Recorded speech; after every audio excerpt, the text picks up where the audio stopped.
안녕하세요. 아동발달 상담사 과정에 대해서 소개할 미래심리상담연구소 소장 김상옥입니다. 반갑습니다. 오늘은 아동, 그리고 발달, 그리고 상담에 대한 이야기를 할 건데요. 우선은 우리 아이들이 잘 자라고 있는지, 또 우리 아이들이 자라면서 문제가 없는지, 그리고 또 부모로서 어떤 역할을 해야 우리 아이가 잘 성장해내는지에 대해서 부모님들은 많은 고민을 하십니다. 그 이유 중에 하나가 저출생과 맞벌이 가족이 늘어나고 있죠. 이로 인해서 조성가정에 의한 또 양육이 이루어지는 현실에서 우리 아이들에 대한 발달의 궁금증이 많아지고 있습니다. 오늘은 여기에 대해서 전문적으로 저희가 진단을 하고 상담을 하고 찾아가는 서비스를 하는 우리 연구소의 아동발달 상담사에 대해서 말씀드리도록 하겠습니다. 자, 순서를 보시면 첫 번째는 아동 발달이 무엇인지 말씀드릴 거예요. 그 다음에 아동의 정서와 애착, 그 다음에 일반 아동과 또 병리적인 특수 아동의 구별 방법, 그 다음에 발달 진단 평가와 조기에 개입하는 방법, 마지막으로 아동 발달 상담사의 자격 취득에 대한 부분을 말씀드리도록 하겠습니다. 우선 아동 발달에 대해서 알아보도록 하겠습니다. 아동이라 하면요, 심신 발달이 미성숙한 연소자를 가리키는 말입니다. 법령상으로 아동이라 함은 아동복지법에 규정한 15세 미만의 자를 표준으로 하고 있는데요. 유엔에서는 19세까지도 말합니다. 또 아동 발달은 타고난 아이들의 기질과 환경의 영향을 많이 받습니다. 그래서 아동에 대해서 권리를 주장할 수 있는 부모의 역할이 상당히 크고요. 또 부모를 둘러싼 그 환경이 아이들에게 많은 영향을 주기도 합니다. 또 존 보울비라는 학자가 말했습니다. 인간은 태어나면서부터 생존적으로 자기가 스스로 살려고 하는 욕구, 그리고 주 양육자의 환경에 의한 애착, 사랑을 받고 있고 신뢰감을 형성할 수 있는 환경에 의해서 정서적으로 안정과 유대감을 찾는다고 했습니다. 다시 말하면 아이를 둘러싼 모든 환경이 아이가 자라나고 발달하는 데 많은 영향을 준다고 할 수 있겠습니다. 자, 여기에서 중요한 건 정서에 주목을 하셔야 되는데요. 우리가 이 정서는 하루아침에 이렇게 만들고 또 이렇게 좋게 만들고 할 수 있는 게 아닙니다. 정서란 모든 사람들이 가지고 있는 자신의 느낌과 감정을 표현하는 것인데, 정서 표현은 얼굴, 신체, 또 음성적 반응을 포함하는 다양한 행동 패턴을 의미합니다. 정서 표현 방법은 그 문화에 속한 모든 구성원이 학습하는 표현, 또 어떤 규칙이라고 말할 수 있습니다. 그럼 우리 아이들은 어떻게 할까요? 태어나면 울음으로 첫 번째 표현을 합니다. 자기가 배고프다는 것을 나타내는 것이죠. 그러면 부모로서 아니면 주 양육자로서 우리 아이들에게 민감성을 가지고 아이가 어떤 걸 원하는지 우리가 알아내야 되는데, 그때부터 아이들의 정서가 점점 자라나기 시작합니다. 유아기부터 어떤 가족과 주 양육자인 부모로부터 양육을 받으면서 타인, 또 아니면 부모의 감정을 인식하고 이해하고 또 아이들이 자기 감정을 표현하는 정서적인 경험을 많이 하게 됩니다. 이때 부모는 올바르게 대응을 해줌으로 인해서 양육 태도에 의한 아이가 정서적으로 안정적으로 발달할 수 있게 됩니다. 또 영유아기의 대표적인 정서에는 공포, 분노, 불안을 말할 수 있습니다. 여기에 대해서는 제가 조금 설명을 하고 넘어갈 건데요. 자, 영유아기 정서 세 가지가 있습니다. 이 세 가지는 아이가 지금 울고 있어요. 12개월짜리가 울고 있고 또 36개월짜리 아이가 울고 있습니다. 우리 아이가 울고 있는데 12개월짜리 우리 영아가 말하는 언어의 표현과 비언어의 표현과 그 다음에 36개월짜리 유아가 말하는 비언어의 표현은 다릅니다. 그래서 저희가 정서에 주목할 필요가 있다고 말씀드리는 거고요. 공포라는 것은 첫 번째, 사실은 어떤 정서 중의 공포는 우리가 살아가는 생존이라고 보시면 됩니다. 내가 죽을 것 같아, 배고파서. 아니면 내가 너무 죽을 것 같아, 힘들어서. 왜? 엄마가 나를 보지 않고 다른 데 갔을 때 불안을 느끼는 공포를 느낍니다. 그래서 주 양육자에 대한 부분, 아니면 한 6, 7개월쯤 아이들이 자라났을 때 갑자기 주변인에 대한 낯가림을 시작하는 시기가 있습니다. 이때도 아이들은 느끼는 정서가 공포라고 표현하는데요. 내가 알고 있는 냄새, 내가 알고 있는 나의 엄마 아니면 주 양육자에 대한 부분이 가까이 있지 않을 때 아이들은 정서적으로 공포라는 이런 감정을 느끼게 됩니다. 보통 생전과 관련이 있다고 저희가 말씀을 드리고요. 공포는 아동기의 어떤 공포의 경험은 성기의 정서적 어떤 불안정성이라던가 아니면 이런 게 지속되고요. 반항, 난폭 내지는 또 자신의 약점을 감추려고 하는 수단으로 표현되기도 합니다. 또 한 가지 정서는 두 번째는 분노에 속합니다. 분노는 사회적 관계, 부모의 양육 태도에서 나타나는데요. 사회적 관계라고 하는 거는 아이들이 자라면서 나를 이해하기 위해서 타인에 대한 부분을 알아가게 됩니다. 그걸 저희가 혼자 살지 않는 사회성이 발달한다고 말하는데요. 또래의 관계에 있어서 타인을 알면서 나에 대해서 인식하는 그런 발달 시기가 있습니다. 이럴 때 내가 원하는 부분에 있어서 적극적으로 표현을 하거나 했을 때 이 욕구를 채우지 못하면 우리 아이들은 정서상 분노라는 부분을 느끼게 됩니다. 가끔 제가 상담을 하거나 또 부모님을 만나거나 아니면 이렇게 뭔가를 말씀드릴 때 이 어린아이들이 어떻게 분노라는 감정을 가질 수 있습니까? 라고 말을 하는데요.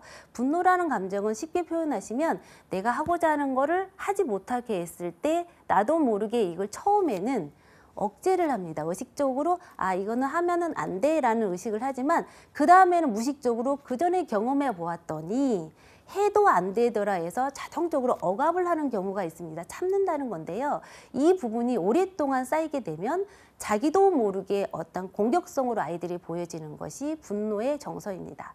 아이들에 따라 다르지만 기질이 외향적인 아이들은 그 공격성에 대한 분노 정서가 외부로 나오지만 그 아이들의 기질이 내향적이고 되게 소극적인 아이들은 자기 자신을 해할 수 있는 그런 공격성을 보이기도 하기 때문에 저희가 응유아기 정서 중에 가장 많이 주목하는 부분이 분노라고 볼 수 있겠습니다. 자, 그리고 분노는요, 여기에서 나와 있지만 어떤 공격적인 모습을 보인다고 되어 있고 또 이 분노를 말미암아서 세 번째로 저희가 불안이라는 어떤 정서적인 부분이 있는데요. 이 불안은 앞에 공포와 분노에 전반적으로 깔려 있긴 합니다.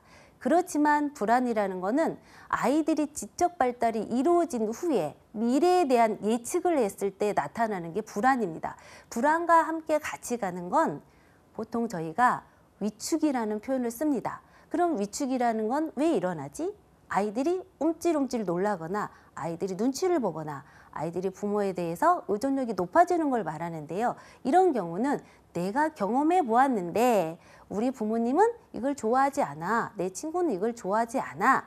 이렇게 생각하면서 스스로 자기 자신을 통제하거나 뭔가 그 미래에 일어날 거에 대한 불안감이 높아지는 걸 저희가 불안이라고 합니다.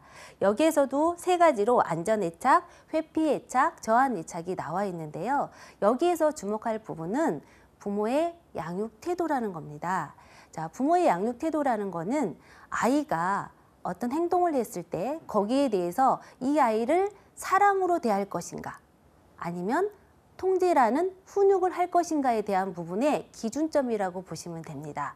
가장 중요한 거는 포인트는 사랑을 주되 일정 부분 아이들이 발달에 도움이 되거나 하는 부분에 있어서 기준점을 마련해주면 아이들은 안전애착을 형성한다고 저희가 표현합니다.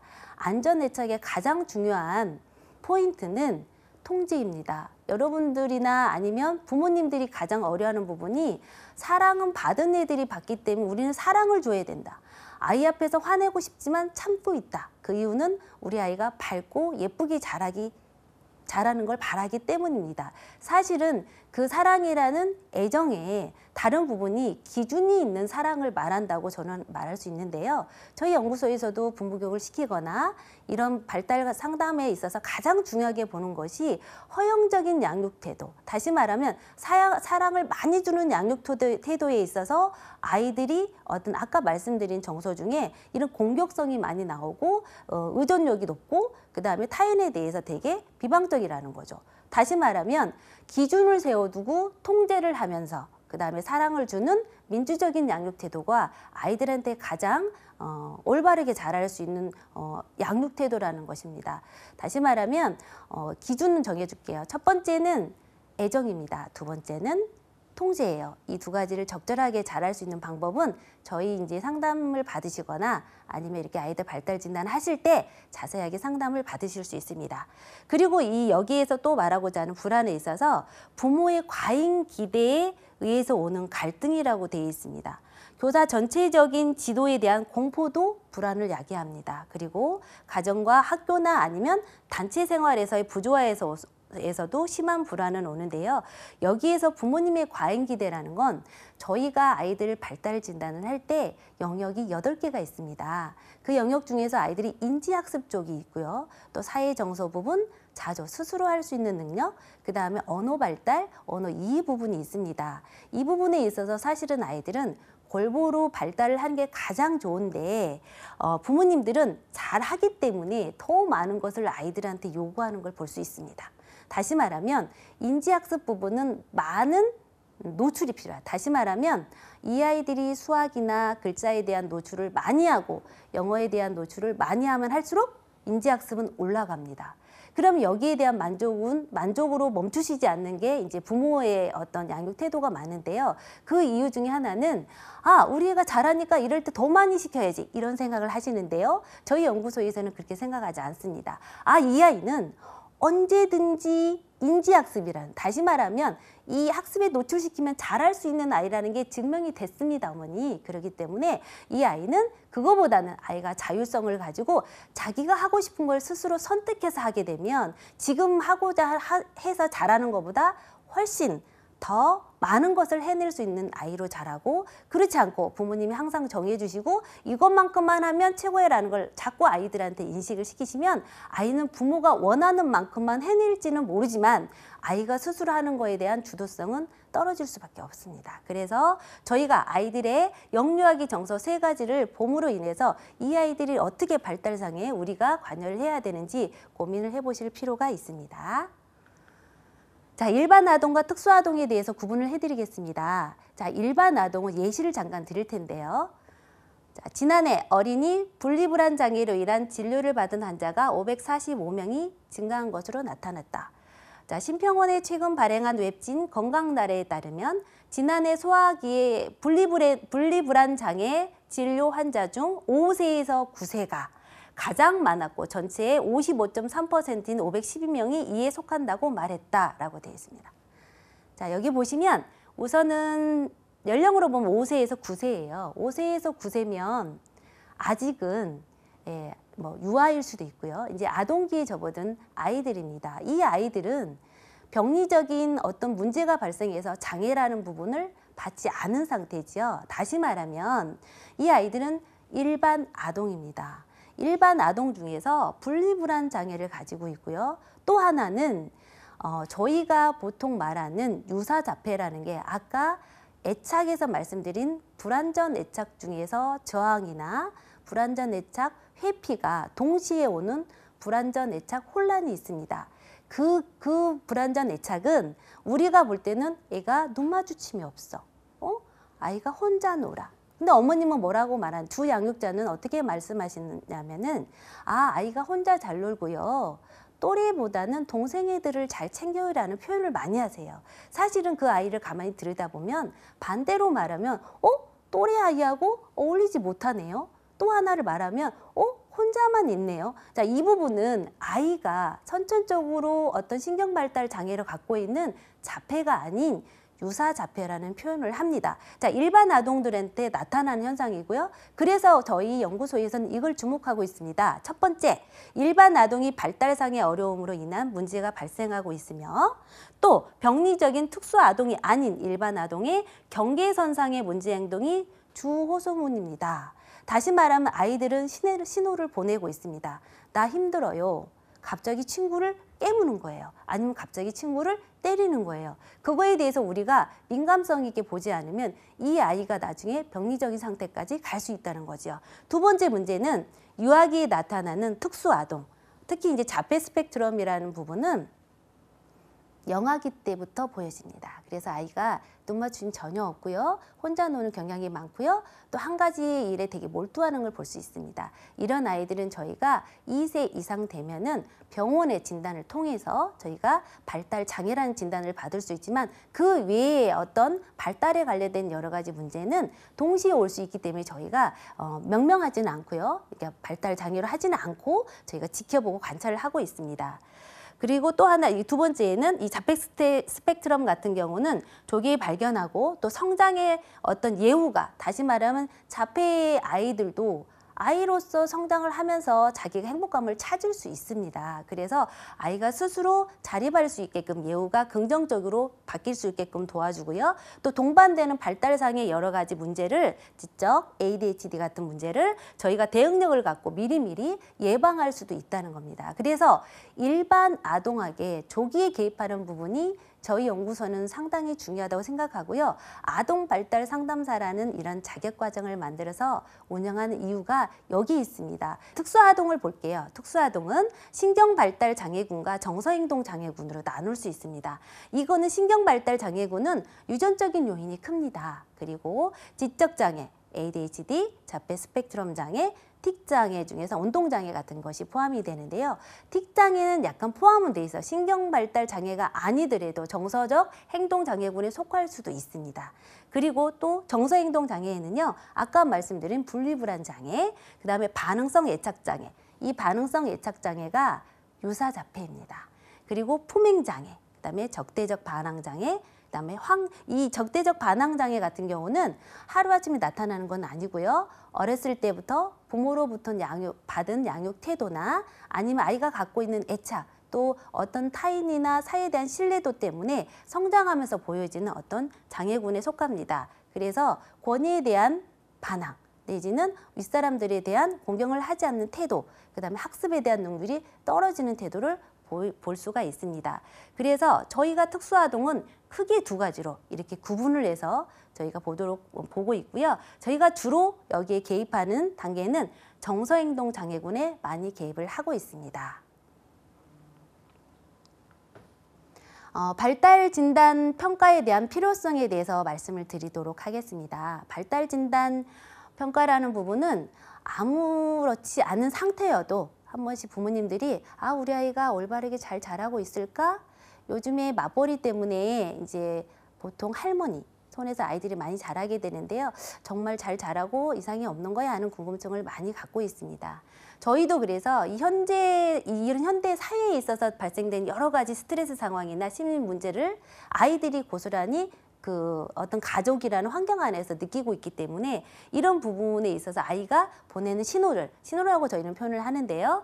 가까이에서 관찰하고 이런 불안한 심리 상태를 올바르게 이끌어줄 이 발달 진단 상담이 아주 중요하다고 생각하고요. 이런 곳에 있어서 전문 아동 발달 상담사가 지금 많이 부족합니다. 절대적으로 부족하기 때문에 저희가 이런 거를 알림으로 인해서 여러 사람들이 여기에 대해서 관심을 갖고 또 도전하시고 아이들을 위해서 또 발달 진단을 할 수 있는 전문가로 이렇게 전문성을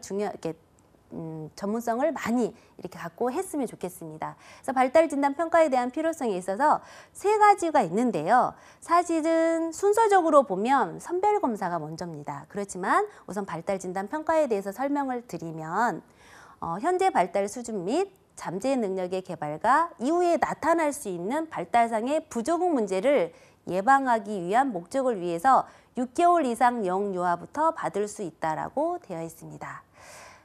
사실은 6개월은 조금 빠르다는 생각이 드시죠? 그렇지만 저희가 자폐 아이들을 볼 때 6개월 정도부터 어느 정도 아이들이 보여지기 때문에 저희가 발달상 문제, 그리고 꼭 어떤 정서적인 문제가 아니더라도 신체적으로 청각장애나 시각장애에 대한 부분이 있기 때문에 6개월 이상부터 저희가 발달장애에 대한 진단 평가를 하고 있습니다. 장애는 아니고요. 일반 아동이고요. 그다음에 발달 선별 검사가 있습니다. 저희가 스크리닝 검사라고 하고요. 우선은 발달은 여러 가지 영역이 있죠. 신체 발달, 또 신체 중에서는 대근육, 소근육, 그다음에 사회성 발달, 정서 발달, 언어 발달 이런 부분에 대해서 골고루 발달하는 게 영유아 시기에 가장 중요하거든요. 어느 부분이 좀 많이 떨어져 있다. 예를 들어서 공부를 아까 잘한다고 했잖아요. 얘가 글자도 잘 알고 노래도 잘 따라하고 영어도 잘 따라해요. 그렇지만 이 아이 사회성이 떨어져 있다고 하면 또래 관계는 아니면 앞으로 성장할 아동기에 많은 문제가 보여지기 때문에 저희가 영유아 시기 때는 골고루 아이들이 발달하는 부분에 있어서 많은 중점을 두고 있습니다. 그때 특히 저희가 짧게 간단하게 할 수 있는 것이 발달 선별 검사입니다. 발달 선별 검사는 발달 진단 평가를 하기 전에 먼저 기본 발달 영역 8가지를 스크리닝 검사를 실시합니다. 사회성, 자조 행동, 대근육, 소근육, 언어 이해, 표현 언어, 글자, 숫자 등 총 평균을 검사합니다. 자, 여기에서 뭔가 문제가 보여지면 특히 많은 케이스 중에 하나를 말씀드리면 글자와 숫자가 월등히 높습니다. 그런데 사회성이 낮아요. 자, 이런 경우 부모님들은 잘 모르세요. 우리 아이는 조금 말이 없고요. 혼자 있고요. 책 읽는 걸 좋아합니다. 우리 아이는요, 글자 숫자 이런 거 하면 너무너무 잘해요. 이렇게 표현을 많이 하시는데 이 아이는 지금 신호를 보내고 있는 거예요. 저희한테. 나 이제 힘들어질 거야. 나 삐뚤어질 거야. 그러면서 나타나는 게 보통 문제 항목 중에 신체화 증상입니다. 배가 아파요. 머리가 아파요. 토할 것 같아요. 이런 말을 자주 하는 걸 볼 수 있는데 그게 아이가 보내는 신호입니다. 자, 발달 선별 검사를 통해서 보여지지 않을 때는 저희가 이런 모습을 관찰을 통해서 알 수 있습니다. 관찰을 보시면 아동의 언어와 행동에 대한 부모와 교사 등의 검사 결과에 대한 아동의 특성을 파악하고 가장 적합하고 효율적인 접근 방법을 설계하기 위해서 전문가의 관찰이 중요합니다. 보통 저희가 검사를 나가면은요, 부모님한테만 검사하는 부모 보고 형식이 있고요. 교사한테 검사하는 교사 보고 형식이 있습니다. 근데 이걸 동시에 하는 경우가 있어요. 그게 정서행동 발달에 대한 검사를 할 때 동시에 합니다. 부모님도 검사를 하고 교사도 똑같이 검사를 해서 우리 아이에 대해서 다 객관적인 입장으로 제대로 검사가 됐는지 확인을 하는데 그때 보는 부분이 부모가 보는 입장과 교사가 보는 입장이 어느 정도 일치하면 저희는 그거를 발달 평가를 합니다. 그런데 너무 상반되게 부모가 보는 아이, 그다음에 교사가 보는 아이가 달랐을 때는 저희가 중간에 개입을 합니다. 전문가가 개입을 해서 이 아이의 관찰을 직접적으로 확인을 하고요. 거기에서 보여지는 문제에 있어서 이 아이한테는 어떤 방법으로 행동 지도를 하고 아니면 인지행동 치료를 하고 하는 게 좋겠다라는 생각을 저희가 판단을 하고요. 슈퍼바이저들끼리 만나서 같이 회의를 통해서 정확하게 진단을 해냅니다. 그래서 저희는 발달 진단 평가, 그다음에 발달 선별 검사, 관찰 이 부분이 전체적으로 전반적으로 잘 이루어지도록 하는 부분을 되게 중점적으로 하고 있습니다. 아동 발달 진단 평가의 필요성에 대해서 더 말씀드리면요. 첫 번째는 아동 영유아의 발달 영역별 수준을 파악해서 정상 발달인지 혹은 또 발달 지연인지 여부에 대해서 확인하는 것입니다. 여기에서 정상 발달에 의한 거는 맞지만 그 발달 지연이라는 부분은 저희가 유의할 점이 뭐냐면 지연이라는 부분은 다른 또래에 비해서 약간 더 늦게 뭔가 보여지는 모습인데요. 아이들은 다 아이들마다 발달 특성이 다릅니다. 개별에 대해 존중할 필요가 있고요. 저희가 모호한 부분을 뭐라고 표현하냐면 경계선상에 있는 아이라고 표현을 합니다. 이 아이가 해내는 행동이나 언어나 비언어적인 이런 부분이 있어서 정상에는 가까운데 가끔 거기에 벗어날 경우를 저희가 경계선적 장애라고 말하고요. 이런 부분을 저희가 수준을 파악하는 것이고요. 두 번째는 영유아 발달 특성, 특히 아이들이 가지고 있는 강점, 또 아이들이 가지고 있는 약점에 대해서 개별화 교육 프로그램을 구안할 때, 만들 때 활용하기도 합니다. 이 발달 진단을 통해서 이 아이는 언어 부분에 있어서 조금 또래에 비해서 어려워해. 그러면 그 부분에 대해서 저희가 중점적으로 뭔가 학습을 할 수 있고요. 또 하나는 신체 활동 부분에 있어서 소근육에 대한 협응력이 떨어져. 이럴 경우에는 그 부분에 대해서 전반적으로 깊이 있게 저희가 아이들하고 놀이를 치료를 통해서 들어갈 수 있습니다. 또 현재 발달 수준에 맞는 부모 부모 교육 및 양육 정보를 토대로 부모 상담을 제공한다. 이 부분은 부모의 양육 태도가 올바르지 않기 때문에 아이들이 문제 행동을 보인다고 볼 수 있습니다. 그래서 저희가 부모들이 알기 쉽고 또 부모들이 궁금해하는 부분을 또 아이에 맞게끔 발달 수준을 평가한 다음에 저희가 적절하게 상담을 제공해주고 있습니다. 또 발달상, 경계선상의 아이들을 관찰, 보호하는 교사를 위한 정서행동 지도 정보를 제공합니다. 선생님들이 여러 아이들을 같이 다른 친구들과 함께 이렇게 또래 활동을 주도하다 보니까 개개인에 맞춰서 하는 부분이 상당히 어렵습니다. 그럼에도 불구하고 전문성을 갖춘 교사들은 아이들마다 개별화 교육에 충실하고요. 이 아이들이 같이 협동하고 같이 성장할 수 있도록 돕는데 거기에 있는 부분에서 행동지도 부분을 저희가 매뉴얼로 제공하고 있습니다. 그리고 사전 혹은 사후 검사로서 유아의 발달상 변화를 측정합니다. 저희가 보통 학기 시작하면 시작을 해서 1년 졸업할 때 아이들이 얼마만큼 발달을 하고 또 얼마만큼 좋아졌는지 그거에 대한 부분을 저희가 자료로 제공하고 있습니다. 또 국가정책적 중재 서비스나 아니면 기관 평가 인증 시의 기초 자료를 활용하는데요. 저희가 주로 찾아가는 기관은 유치원, 어린이집, 보육원, 지역아동센터, 초등학교입니다. 그래서 이런 기관에 있어서 뭔가 갖고 있어야 될 기초 자료로 활용하는 경우가 상당히 많습니다. 아동 발달 상담사 자격 취득에 대한 부분을 말씀드리도록 하겠습니다. 저희 미래심리상담연구소에서 주관을 하고 있고요. 또 저희는 민간 자격증이긴 하지만 한국직업능력개발원에 등록이 되어 있고 1급과 2급으로 구분되어 있습니다. 1급에 있어서는 아무래도 전문가 과정이기 때문에 저희가 임상 실습이 많이 포함되어 있고요. 2급은 기본적인 아동 발달, 장애에 대한 이해, 그다음에 선별 검사에 대한 부분, 그다음에 여기에 대한 기본 지식을 가르쳐주고요. 2급은 임상 실습을 실제로 나가서 기관이나 아이들과 아니면 부모와 상담을 통해서 거기에 대한 상담 일지를 저희한테 제출하고 통과할 때 저희가 1급 자격증을 저희가 드리게 됩니다. 그 교육기관은 저희 센터가 미래심리상담연구소가 신설동역 앞에 있고요. 그다음 서울은 국민대학교 평생교육원에서 실시하고 경기도는 안양대학교 평생교육원에서 실시하고 있습니다. 교수진은 저희가 주로 많이 이제 활동하고 있는 교수진은 아동 베이스의 상담, 심리, 코칭, 놀이치료에 관련된 교수진이 참여하고 있고요. 또 협약기관은 한국유아교육보육복지학회를 비롯한 한국임상모래놀이학회, 또 한국임상미술치료협회, 한국심리협회 등 다양한 기관에서 전문기관에 어떤 자문을 구하고요. 같이 회의도 하고 또 아이들의 발달에 있어서 필요한 부분을 연구하는 노력하는 그런 항상 연구하는 모습과 노력하는 모습으로 저희가 연구소에서 활동하고 있습니다. 그리고 이 협약기관이 주는 여러 가지 이로움은 요즘 현대 사회에서 발생하고 있는 여러 가지 심리적인 문제나 트라우마에 대한 부분을 같이 연구하고 있다는 것입니다. 그래서 아동 발달 상담사 자격 취득에 대해서 여러 많은 분들이 관심을 가지시고 이 부분의 전문가로서 도전을 하신다고 하면 저희는 언제든지 도움을 드릴 거고 이쪽에 계통이 있는 아동 상담 또 놀이치료 이런 부분에 있어 미술치료도 마찬가지입니다. 저희가 도움을 드릴 수 있는 자료와 또 여러 가지 서비스를 같이 개발할 수 있는 그런 시간을 마련하고자 합니다. 많이 도전해 주시면 감사하겠습니다.